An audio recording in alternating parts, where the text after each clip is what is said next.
بسم اللہ الرحمن الرحیم۔ السلام علیکم، میں ہوں نعیم اور آپ دیکھ رہے ہیں ہمارا یوٹیوب چینل۔ ناظرین، اگر آپ چاہیں تو ہمارے اس چینل کو سبسکرائب بھی کر لیں تاکہ ہماری پہنچ آپ تک آسانی سے ہوتی رہے، اور جو ہم آپ تک پہنچانا چاہتے ہیں وہ بھی آپ تک آسانی سے پہنچتا رہے۔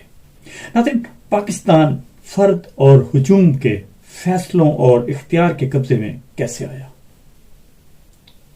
پاکستان کے شہر سیالکوٹ میں ایک ایسا واقعہ ہوا تھا جو ایک شخص پرینتھا کمار ہجوم اور جتھوں کی بھیڑ چڑھ گیا۔ وہ ایک ایسے شہر میں ہجوم کے ہاتھوں مارا گیا جو صنعتی شہر کا درجہ رکھتا تھا۔ پاکستان کا المیہ یہ ہے کہ اس کے صنعتی اور نیم صنعتی، زرعی اور نیم زرعی، شہر، دیہات، قصبے، میٹروپولیٹن شہر اور شہروں کے پوش علاقوں کے مکینوں کے رویے یکساں ہیں، سوچ میں مماثلت ہے اور طرز زیست ایک جیسا ہے۔ مگر سوال یہ ہے کہ پاکستان میں ہجوم کی پیدائش کیسے ہوئی، کس نے اور کیوں کی؟ سوال یہ بھی ہے کہ فرد اور ہجوم کو ملزم یا مجرم کو سزا دینے کا اختیار کیسے ملا، یا ان کی طرف سے اس اختیار پر قبضہ کیسے کیا گیا؟ مزید ریاست کا اس کشمکش میں کیا کردار رہا ہے؟ ان سوالات کے جواب آج ہم کوشش کریں گے کہ آپ کے سامنے رکھنے۔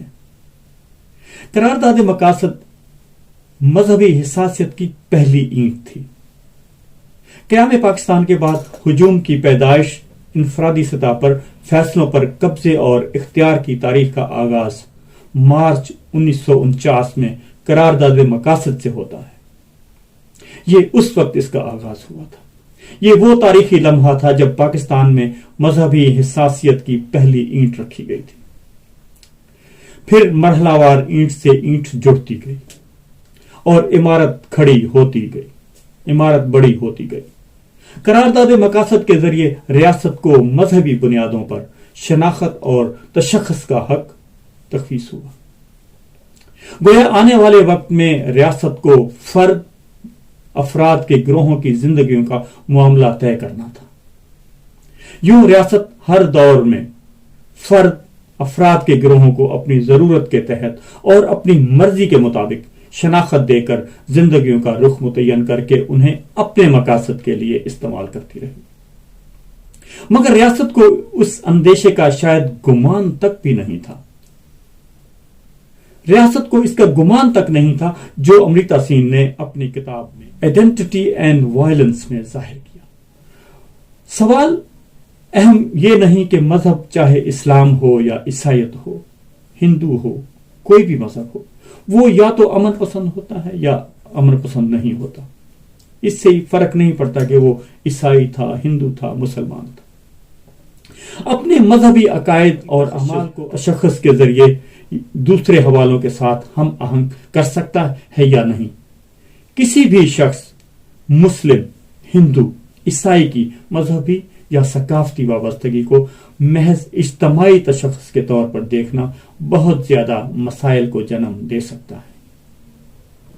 قیام پاکستان کے ابتدائی عرصے میں ریاست کو نظریاتی شناخت دینے کا جزوی رد عمل بھی سامنے آیا۔ جوگندر ناتھ جو تھے وہ پاکستان کے پہلے وزیر قانون اور وزیر انصاف تھے۔ یہ وہ انڈین نیشنل کانگریس کی اس وجہ سے مخالفت کرتے تھے کہ ان کے نزدیک کانگریس پر اونچی ذات کے ہندوؤں کا قبضہ اور تسلط ہے، اور وہ آل انڈیا مسلم لیگ میں شامل رہے۔ قیام پاکستان کے بعد جب ریاست میں مذہب کا کردار بڑھنے لگا تو لیاقت علی خان کو اپنا استعفیٰ دے کر انڈیا واپس لوٹ گئے۔ ناظرین، وہ استعفیٰ دے کر واپس انڈیا چلے گئے۔ اسلام کو خطرہ ہے، یہ نعرہ کب اور کیوں شروع ہوا؟ یہاں ہم قیام پاکستان سے 21ویں صدی تک اس ملک کی تاریخ کے اجمالی جائزے سے یہ جاننے کی کوشش کرتے ہیں کہ قرارداد مقاصد کے ذریعے جس مذہبی حساسیت کی بنیاد رکھی گئی تھی اس میں شدت کیسے آئی، اور ہجوم کیوں کر فیصلوں اور اختیارات پر قبضہ کی جانب مائل ہوا۔ قرارداد مقاصد سے 1958 تک مذہب کے نام پر ریاست مذہب کے نام پر ریاست کو نظریاتی شناخت دینے کا جتن ہوتا رہا۔ یہ جو نظریاتی شناخت دی جانے کی کوششیں ہوتی رہیں، اس کے اندر سماجی سطح پر کامیاب زندگی گزارنے کا کوئی لائحہ عمل نہیں تھا۔ قیام پاکستان کے بعد 1952 میں پہلی مرتبہ اسلام کو خطرہ ہے یہ نعرہ لگا۔ 1952 میں یہ پہلی دفعہ حمزہ علوی اپنی کتاب تشکیل پاکستان مذہب اور سیکولرزم میں لکھتے ہیں، اسلامی نظریے اور اسلامی شناخت کے ذریعے اسلامی نظریے اور اسلامی شناخت کے نعرے تو بنگالی غصے کا توڑ یعنی اس کا کاؤنٹر کرنے کے لیے بلند کیے گئے تھے۔ بنگالیوں کی اصل بے چینی کی وجوہات کو سمجھنے کے بجائے یہ دلائل دیے گئے تھے کہ ہم سب مسلمان ہیں اور پاکستانی ہیں، اس لیے ہم بنگالی، سندھی، بلوچ یا پٹھان نہیں ہو سکتے۔ اصل میں ہوا یہ تھا کہ قیام پاکستان کے فوراً بعد مذہبی علماء نے پاکستان کا رخ کیا۔ اس طرح مدارس بھی ملک کے مختلف شہروں میں منتقل ہوئے۔ ان علماء کا خیال تھا کہ پاکستان ایک مذہبی ریاست ہوگی۔ مذہبی علماء اور اس دور کی سماجی، سیاسی اور مذہبی صورتحال کا اندازہ اس پہلو سے لگایا جا سکتا ہے کہ قرارداد مقاصد قیام پاکستان کے 2 سال کے اندر منظور کر لی گئی تھی۔ جی ہاں ناظرین، 2 سال کے اندر منظور کر لی گئی تھی۔ یوں ابتدائی عرصہ میں ہی علماء کا ریاستی امور پر واضح اثر محسوس ہونا شروع ہو گیا تھا، اور یہ اثر اس وقت زیادہ ہوا جب 1953 میں احمدی مخالف باضابطہ تحریک چلی، جو احمدیوں کے خلاف ایک منظم تحریک چلی۔ احمدیہ کمیونٹی کے خلاف مشتعل ہجوم کی جانب سے پرتشدد واقعات پیش آئے۔ تحقیقاتی کمیشن بنایا گیا تاکہ فسادات کے محرکات کا کھوج لگایا جا سکے۔ ایک رپورٹ تیار ہوئی جو منیر انکوائری رپورٹ کا عنوان رکھتی ہے۔ اس رپورٹ کا مطالعہ بتاتا ہے کہ کسی طرح مذہبی طبقہ مذہب کو سیاسی اقتدار کے لیے استعمال کر رہا ہے۔ اس مدت میں بار بار اس پہلو کو بھی پروپیگنڈا کی سطح پر اجاگر کیا جاتا رہا کہ اس ریاست کا حصول مذہب کے نام پر ہوا تھا، لہذا ریاست کو مذہبی ہونا چاہیے۔ یہ پروپیگنڈا بار بار ہوتا رہا۔ اس پروپیگنڈے کا نتیجہ یہ نکلا کہ غیر مسلم طبقے کے اندر بے چینی پیدا ہونے لگی اور وہ خود کو ریاست سے لا تعلق محسوس کرتے پائے گئے۔ اس کے بعد سیاسی، سماجی، مذہبی حقوق چھینے جاتے رہے اور اس کے وجود کو تسلیم نہیں کیا جاتا رہا۔ یہاں واضح ہونا چاہیے کہ پاکستان کی تاریخ میں پھیلے احمدی کمیونٹی جو ہے اور ہزارہ کمیونٹی، شیعہ کمیونٹی، اقلیتوں پر ہجوم کے دھاوے جیسے بڑے واقعات کا بیان کرنا اور اس کے اوپر تجزیہ کرنا یہ مقصود نہیں۔ 1958 میں پہلے فوجی آمر ایوب خان نے اقتدار پر قبضہ کیا۔ یہ فوجی افسر مذہبی نہیں تھا۔ انہوں نے اسلامی جمہوریہ پاکستان سے اسلام کا لفظ بھی نکال دیا تھا۔ اسلامی جمہوریہ پاکستان کے ساتھ جو اسلامی لفظ تھا وہ بھی نکال دیا تھا، مگر جب ان کا اقتدار کمزور پڑنے لگا تو مذہب کے سیاسی کردار میں پناہ لینا پڑی، اگرچہ اس وقت تک پانی سر سے گزر چکا تھا۔ اقبال احمد لکھتے ہیں کہ 1965 کی جنگ کے بعد ایوب خان کا ستارہ گردش میں آ گیا، چنانچہ دین اور حکومت کے تعلق پر انہوں نے جو نقطہ نظر پیش کیا وہ اب ختم ہو گیا تھا۔ جب شورش بڑھتی گئی اور پریشانی کی آخری ساعتیں آ گئیں تو ایوب خان نے مذہب کو سیاسی ہتھیار کے طور پر استعمال کرنے کی کوشش کی۔ اقتدار جب ذوالفقار علی بھٹو کے پاس پہنچا تو پاکستان کی تاریخ میں پہلی بار عام انتخابات ہوئے۔ ذوالفقار علی بھٹو کو عام انتخاب میں کثیر تعداد میں ووٹ پڑے، جو کسی مذہبی نعرے کی بنیاد پر نہیں تھے، عوامی نعروں کی بنیاد پر ان کو یہ ووٹ ملے تھے۔ مگر تھوڑے ہی عرصے کے بعد ذوالفقار علی بھٹو کے انداز سیاست پر بھی قرارداد مقاصد کے اثرات پڑنا شروع ہو گئے۔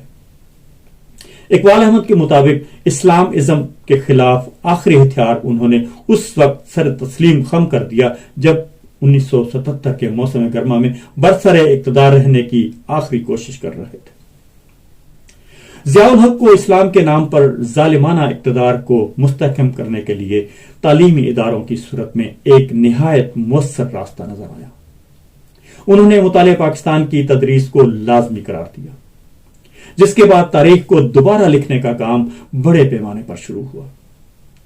یہ وہ زمانہ تھا جب ریاست نے فرقہ واریت کو سماج کا حصہ بنا ڈالا اور ریاست کے اندر تشدد اور نفرت کی بنیاد پر لشکر بننے کی تاریخ شروع کی۔ یہ وہ دور تھا جب جتھے بننا شروع ہوئے، ریاست کے اندر لشکروں کی اجارہ داری قائم ہو گئی اور ریاست کے اندر کئی ریاستیں بنتی گئیں۔ ضیاء الحق نے دیوبندی مقطع فکر کی سرپرستی کی۔ طاقتور فوجی عامر کی جانب سے دیوبندی مقطع فکر کو سرپرستی دے کر دیگر جو مذہبی مسالک تھے، بالخصوص شیعہ کمیونٹی کے اندر خوف اور اندیشے نے جنم لینا شروع کیا۔ دیوبندی علماء کو زیادہ توجہ ملی تو سنی مقطع فکر کے دوسرے گروہ بھی تشویش میں مبتلا۔ ضیاء الحق کے سابق سیکٹری جو ملٹری سیکٹری تھے، انہوں نے ایک انٹرویو میں بتایا کہ بریلوی مقطع فکر کے ایک بڑے عالم جو 21ویں صدی کی دوسری دہائی میں اسلام آباد میں دھرنوں کی بابت شہرت کے حامل ٹھہرے، ضیاء الحق سے ملاقات کے لیے آئے رہتے تھے، چونکہ ضیاء دیوبندی مسلک کو اہمیت دیتے تھے۔ یوں وہ مذہبی عالم ضیاء کی وجہ سے محروم رہے۔ ضیاء کے دور حکومت میں سنی شیعہ مسئلہ پیدا ہوا۔ اسی دور میں فرقہ واریت کو بڑے پیمانے پر فروغ ملا۔ پھر اگلی دہائی فرقہ واریت کے حوالے سے خون ریز تاریخ رکھتی ہے۔ شیعہ سنی تکرار اور پھر مشرف صاحب کا دور۔ شیعہ سنی تنازع پاکستان کے شہر ضلع جھنگ میں زیادہ شدت کا حامل رہا۔ اس زمانے میں سخت فسادات ہونے لگے۔ جھنگ شہر 2 حصوں میں تقسیم ہو گیا۔ دونوں مسالک کے لوگ ایک دوسرے کے علاقے میں نہیں جا سکتے تھے۔ اس وقت سرائکی بیلٹ میں شیعہ گدیوں کی بڑی اہمیت تھی۔ ایسے علاقوں میں جب کوئی عام طالب علم لڑکا سفر کر رہا ہوتا اور کوئی دوسرا لڑکا بس پر سوار ہوتا تو بس کا کنڈکٹر کہتا، سیٹ چھوڑ دو، سید لڑکا آ گیا۔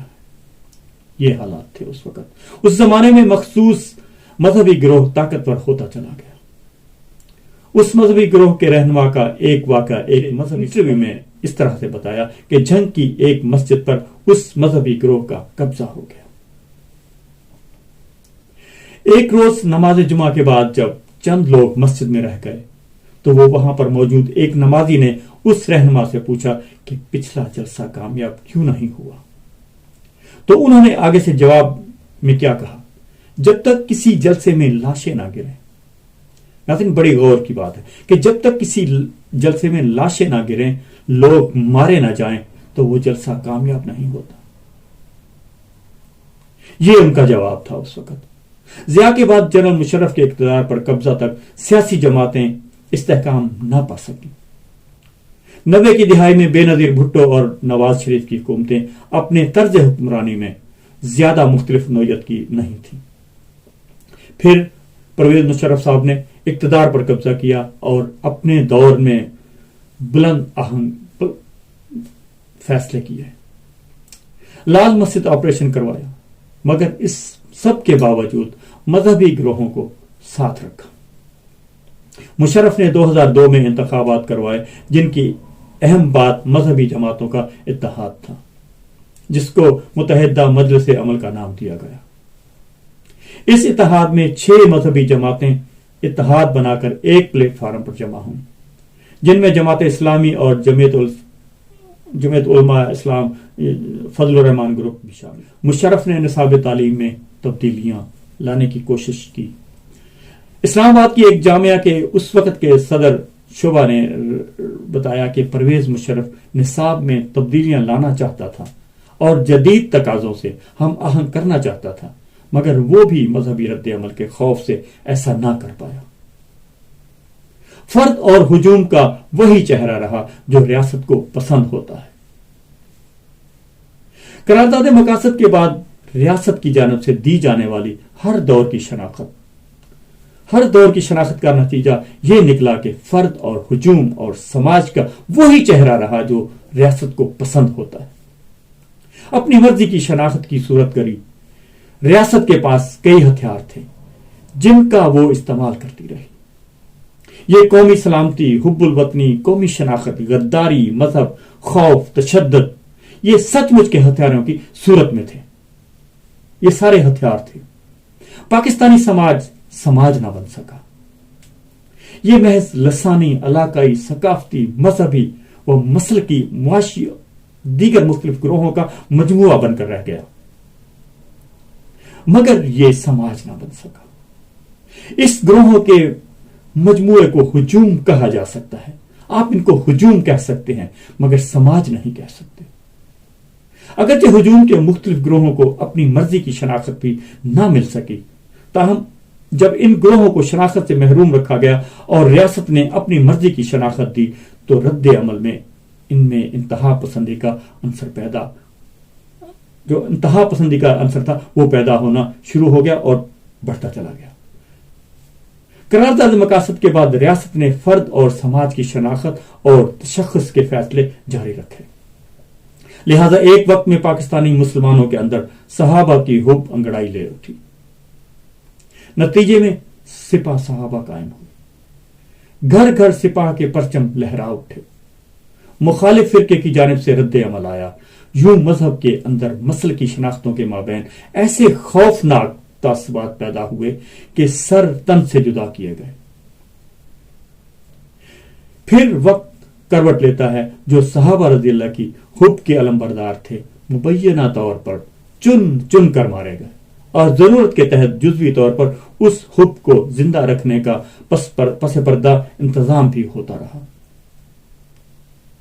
یہاں سوال یہ ہے کہ صحابہ کی حب جس دہائی میں بیدار ہوئی اس سے قبل جو دہائی تھی اس میں صحابہ کی حب ایک سپاہ کی شکل میں تحریک کیوں نہ بنی، یا بعد کی تاریخ میں جب حب ویسی شدت کی حامل کیوں نہ رہی؟ کیونکہ ریاست اپنی ضرورت کے تحت شناخت دیتی اور چھینتی ہے۔ ریاست کا یہی وتیرہ فرد اور ہجوم کو فیصلوں اور اختیارات کی طرف اکسانے کا سبب بنتا رہا۔ پھر ایک وقت ایسا آیا کہ مذکورہ مسلک کے بجائے ایک دوسرے مسلک کی ضرورت پڑ جاتی ہے اور ناموس رسالت کی محبت جاگ اٹھتی ہے۔ وقت کروٹ لیتا ہے، ضرورت پوری ہو چکی ہوتی ہے تو ناموس رسالت کا علم اٹھانے والوں کو توبہ کروائی جاتی ہے۔ پھر تھوڑے ہی عرصے کے بعد اس گروہ کی ضرورت محسوس کی جاتی ہے تو ان کو سیاسی بندوبست کا حصہ بنایا جاتا ہے۔ یہاں ریاست کی جانب سے دو طرح کے رویے کا اظہار آپ کو نظر آئے گا۔ ایک تو ضرورت کے مطابق گروہوں کی تشکیل اور گروہوں کا خاتمہ۔ ملک صاحب جو ایک وقت میں دہشت کی علامت تھے اور 50 سے زائد دہشت گردی کے مقدمات میں ملوث تھے، مظفر گڑھ کے قریب مبینہ پولیس مقابلے میں مار دیے گئے۔ ملک اسحاق شیعہ کمیونٹی کے درجنوں قتل کے مقدمات میں جیل بھی کاٹتا رہا ہے، مگر 2018 کے انتخاب سے قبل فیض آباد کے مقام پر دھرنا دینے والے گروہ کو سیاسی بندوبست میں شامل کیا جاتا ہے۔ یہاں ہمیں ریاست کی تعریف کے ساتھ یہ بھی جاننا چاہیے کہ عام آدمی پراکسی کیوں بنتا رہا اور اس کا نتیجہ کیا برآمد ہوتا رہا۔ سیاسی اشرافیہ، مذہبی علماء، گدی نشین، جاگیردار، بیوروکریسی، ملٹری اسٹیبلشمنٹ اور 9/11 کے بعد میڈیا مالکان اور بڑے سرمایہ دار پاکستان کی قسمت کا فیصلہ یہی طبقے کرتے چلے آئے ہیں، یہی طبقات کرتے رہیں گے۔ طبقات کے انہی مجموعے کا نام ریاست ہے اور انہوں نے ہی پاکستان کے فیصلے کرتے آنے ہیں۔ ریاست کے طاقتور طبقات نے اپنی لڑائیوں کو عام آدمی کی لڑائی بنا کر پیش کیا۔ مقتدر طبقات کی آپس کی لڑائیاں عوام کی لڑائیاں بنا کر پیش کی جاتی رہیں۔ یہاں عام آدمی طاقتور طبقات کے اقتدار کے حصول کی لڑائی میں پراکسی بن جاتا ہے۔ افغان یا کشمیر، جہاد یا داخلی مفاد لڑائیوں کے محاذ ہوں، عام آدمی سپاہی بن کر ہر طرح کی جنگ لڑتا ہے۔ اب ہم 21ویں صدی کے پاکستان کی طرف بڑھتے ہیں۔ 21ویں صدی کا پاکستان ہجوم کے مکمل نرغے میں ہے۔